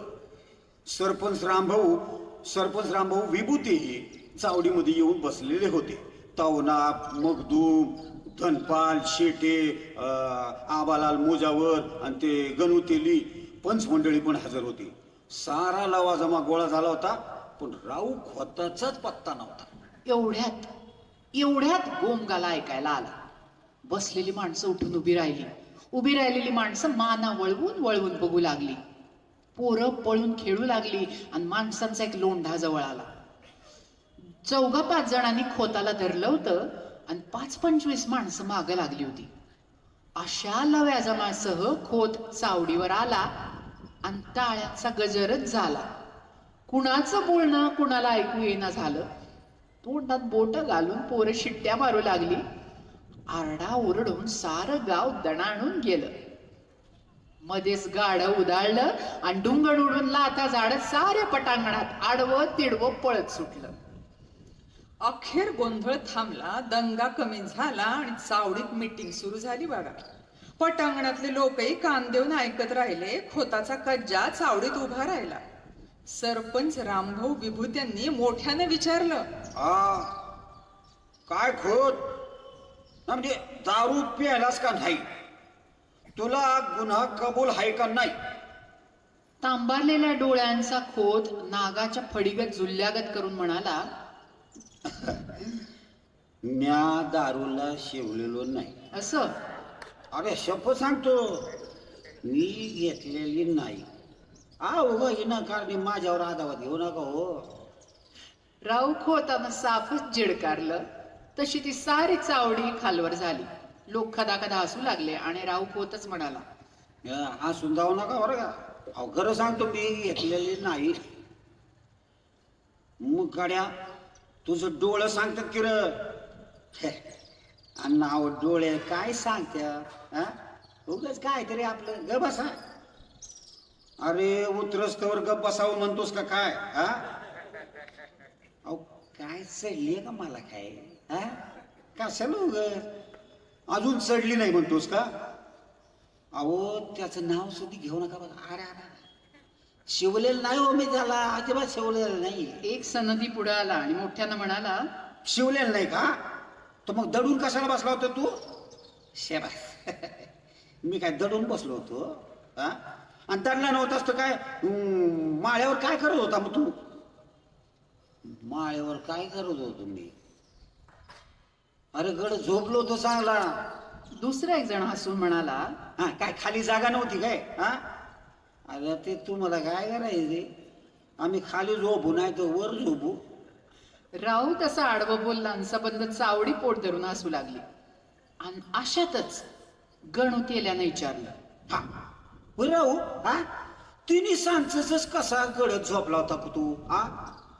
बघा आता झोपायला का बंदी आहे काय कोणाची? बर ते जाऊ द्या. तू जर दारू घेतली नव्हती तर मग घरात बायको संग वाद काय घालत होतास? आता ये बघा मला सांगा, कोणासंग वाद घालायचो मी? कोणासंग घालत? तुमच्याबरोबर घालू? तुमच्याबरोबर घालू का? अरे ते नव राहू वाद घाल का? अरे पुरी इतकी घुमडी का घालत होता ते सांग ना.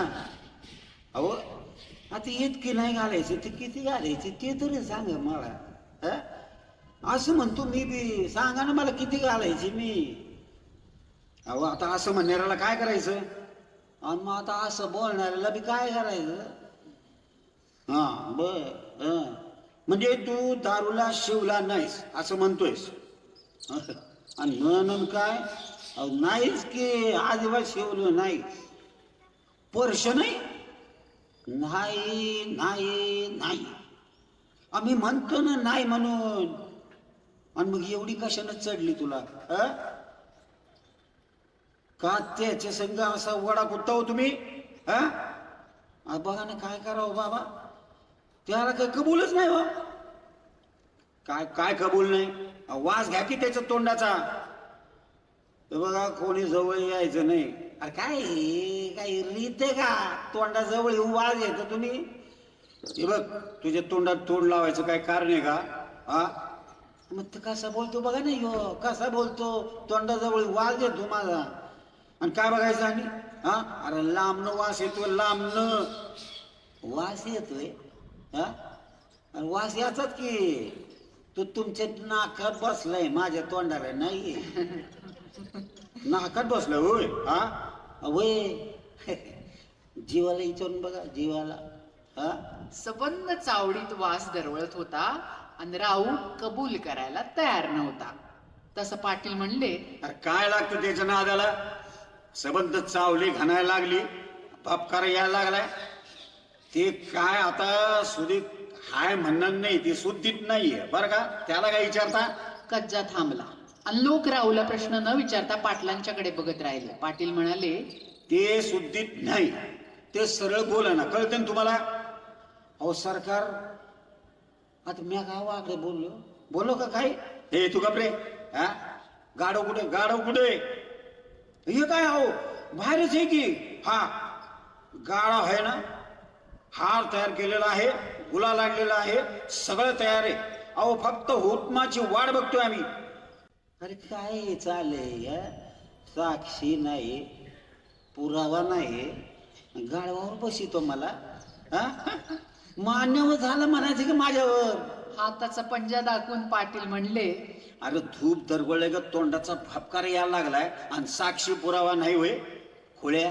अरे तू बोलतोस यो पुरावा आणि ऐकणार साक्षीत आहेत की सगळं त्याला. हा, सरपंच रामभाऊही म्हणाले, आहे बघा, आता विनाकारण वेळ मोडायला नको. उपाशी पोटाला लोक इथे ताटकळत बसलेले आहेत. उचला आणि त्याला ठेवा गाडवावर. हा, पाटलांनी हात करून संमती दिली आणि साऱ्या चावडीत झुंबड उडाली. श्री गुरुदेव दत्त. असं म्हणून गुळाची काईल उचलावी तसं 4-5 जणांनी मिळून राऊला उचलून अंतराळी धरला आणि तंगड्या झाडीत राऊ ओरडला, अरे अरे अरे अरे हेच काही करू नका रे. हात मोडल, पाय मोडल. अरे अरे अरे थांब रे. हे बघा काय हे, मी माझ्या मनानं बसतो ना माझ्या मी. तोवर त्याला नेऊन लोकांनी गाढवावर ठेवला सुद्धा. सरळ बसवायचा ते उलटा वशिवला, तोंड माग आणि पाठ पुढं. बली लांब लसक खेटरांची माळ एक गळ्यात अडकवली आणि बचकभर गुलाल अंगावर उधळला. तोंड चांगलं माकडागत लाल दिसू लागलं आणि पाटील म्हणाले, ए, चला आता, चला. पाटलांनी चलाचा इशारा दिला आणि एक जण ओरडला, राव खोताच्या नावानं चांगलं झालं आणि लेझिम हलगी सुरू झाली. हा खेळाडग्यांचा ताफा गाढवा पुढे नाचू लागला. बघ्या लोकांनी भोवतीभर गर्दी केली. रंग भरला आणि थांबत थांबत मुंगीच्या गतीनं धिंड पुढे सरकू लागली. अंगात एक लय भरली आणि पावलं तालावर पडू लागली बघा. ही वरात चावडी पुढनं पेठेत आली. पेठ सारी बेहोश होऊन नाचू लागली. गुलालाच्या पक्की फेकल्या जाऊ लागल्या. सारी मिरवणूक लाल भडक होऊन गेली. बेजानं रंग भरला आणि गाढवावर बसलेला राऊ खोतही चकाळून गेला. लेझिम वाजत होती, हलगी बोलत होती आणि खुद्द राऊच तोंडात बोट घालून शिट्ट्या मारू लागला. हलगी बंद पडली तर तोंडानं बोल काढू लागला. टांग टिक टिक टांग टांग टिक टिक टांग टांग टिक टिक टांग. हे बोल ऐकून लोक नाचू लागले. उड्या मारून त्याला बघू लागले. गुलाल उधळत माणसं दंगा करू लागली आणि कुणीतरी एकानं शक्कल लढवली की, यार थांबा. हे बघा, आता भर पेठीत मिरवणूक आली का नाही? अरे याला हळद कुंकू लावून पंचारतीने ओवाळा तरी. ओवाळा म्हणायचा अवकाश. हा म्हणता पंचारती हातात घेऊन 5 सुवासिनी गोळा झाल्या. त्यांनी गाढवाच्या पायांवर घागरीने पाणी ओतलं आणि हळदी कुंकू लावून पंचारतीनं त्याला ओवाळलं. फिदी हसत बायका निघून गेल्या आणि राऊचा आपल्या तोंडावरचा ताबा सुटला. तू कुणीकडच्या काहीच काही बोलू लागला आणि गावही सारा बेहोश होऊ लागला. चांगलं जागू लागला. लेझिम खळालू लागली आणि हलगी बोलू लागली. पेठेतच रात्रीचे 12 वाजले. लोकांची नशा जरा उतरली. कशा बशा आणखीन 1-2 गल्ल्या फिरून झाल्या आणि रामभाऊ विभूते म्हणाले, ए बर का, बा झालं आता. हे बघा, मारुतीच्या देवळाजवळ जाऊन विसर्जन करूया. हा, राऊ खोताना एवढं ऐकलं आणि नाही म्हणून हात हातवीत तो नाचू लागला आणि ओ म्हणाला, रामभाऊ अण्णा, अरे काय रंगाचं बेरंग करू नका. हा, आता कुठं जर रंग भरायला लागलंय. म्हणजे अजून फिरायचं म्हणतोस काय? नंतर मग काय, आता कुठं फक्त 2च गल्ल्या झाल्या. पाक सारं गाव हिंडा पाहिजे, हिरमोड करायचं नाही बरं का. चला अगोदर कोळ्याच्या गल्लीला जायचंय आपल्याला. अरे बाबा, आम्ही अजून भाकर तुकडा खाल्ला नाही. हा, मग आम्हाला काय उपकार सांगता काय? हे ते काय भागायचं ना बघा. अरे म्हणजे सोकवलंच म्हण की तू. आता एकदा गाडवावर बसवलं का नाही, मग आधी मध्ये उतरायचं नाही, अजिबात उतरायचं नाही. पुरी कड गाडली पाहिजे का नाही सांगा बरं मला. असं म्हणून त्यानं मान वळवली आणि टाळी वाजवून स्वतःच ओरडला, हलगी, अरे ये लेझिम, अरे काय थांबला तू? अरे वाजवा की Dang tick tick Dang Dang tick tick Dang Dang. अरे वाजव. लेझिम सुरू झाली, हलगी वाजू लागली. एक जोरकस शिट्टी मारून राव म्हणला, अरे अगं जोरात. अरे जोरात. हा Dang tick tick Dang Dang tick tick Dang Dang tick tick Dang. लोकांनाही पुन्हा चेव आला.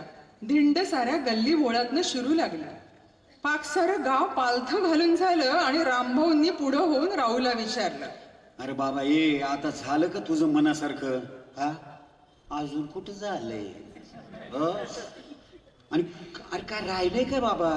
ही गल्ली सुधी सोडली नाही. अरे हिशोब चुकता झाला की कसा चुकता होते हिशोब? हा आणि आता काय राहिलंय? आवाज लय राहिले.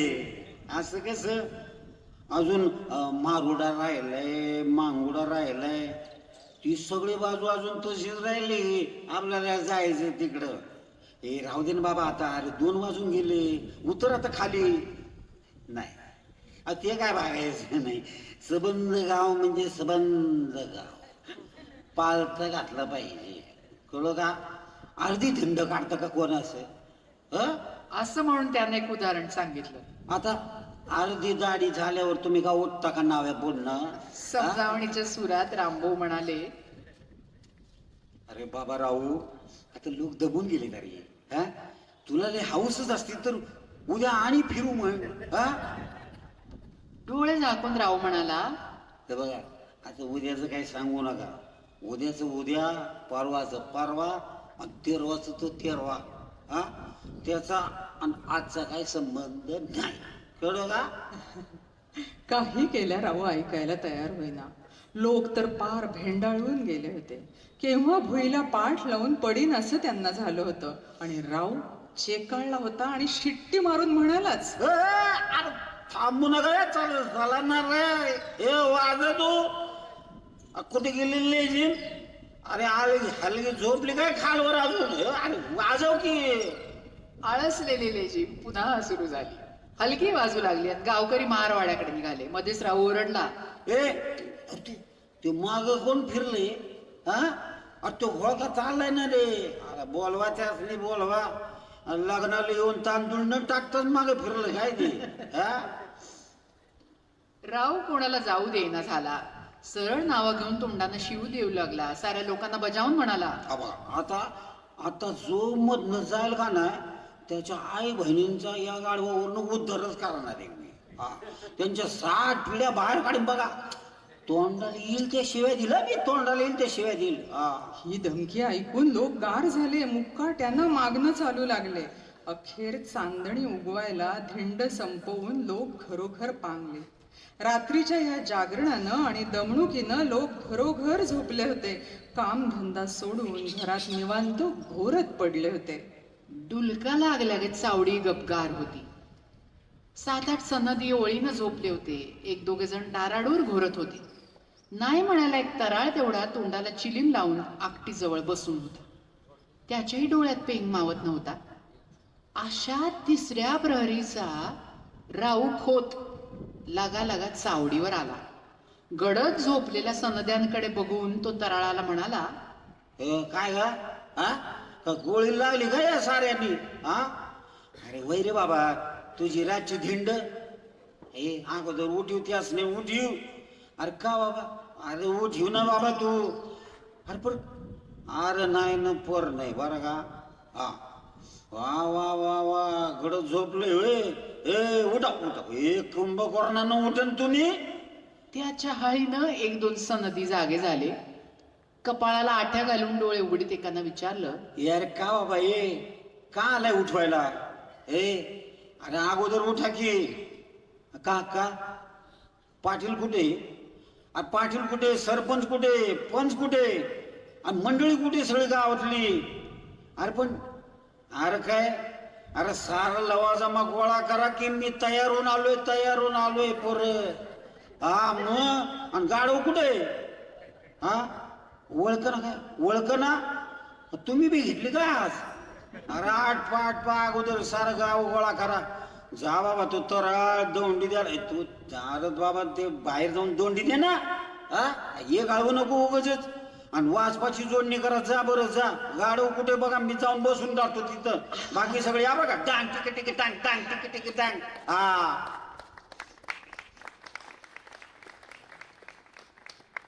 आमच्या नशिबातला मोठनाडा जाऊन हातात खुरप्याऐवजी लेखणी आली, ती आई वडिलांच्या अपरंपार कष्टांमुळे, असं म्हणणारे हे शंकर पाटील. फुलात सुगंधी गुलाब की केवडा, तीर्थात श्रेष्ठ प्रयाग की काशी, हे एक वेळ सांगणं कठीण आहे, पण माणसाच्या बुद्धीनं उभारलेला हा वाङ्मयाचा स्तंभ हा काळापेक्षा सुद्धा श्रेष्ठ आहे. आज शंकर पाटील आमच्यामध्ये नाहीत, कारण काही लेखक हे जात नाहीत, पण ते कालाच्या पलीकडे सुद्धा त्यांच्या लेखणीतून आमच्या मनामध्ये जागत असतात. त्यांच्या कथातील हा गावाकडचा दिवा पुढच्या पिढ्यांच्या मनात तेवत ठेवूयात. त्यांच्या स्मृतींना अभिवादन करते आणि आम्ही सर्वजण आपण आयोजित केलेल्या या अभिवाचनाला उपस्थित राहिल्यात सर्वांचे मनापासून आभार मानते. मनापासून धन्यवाद.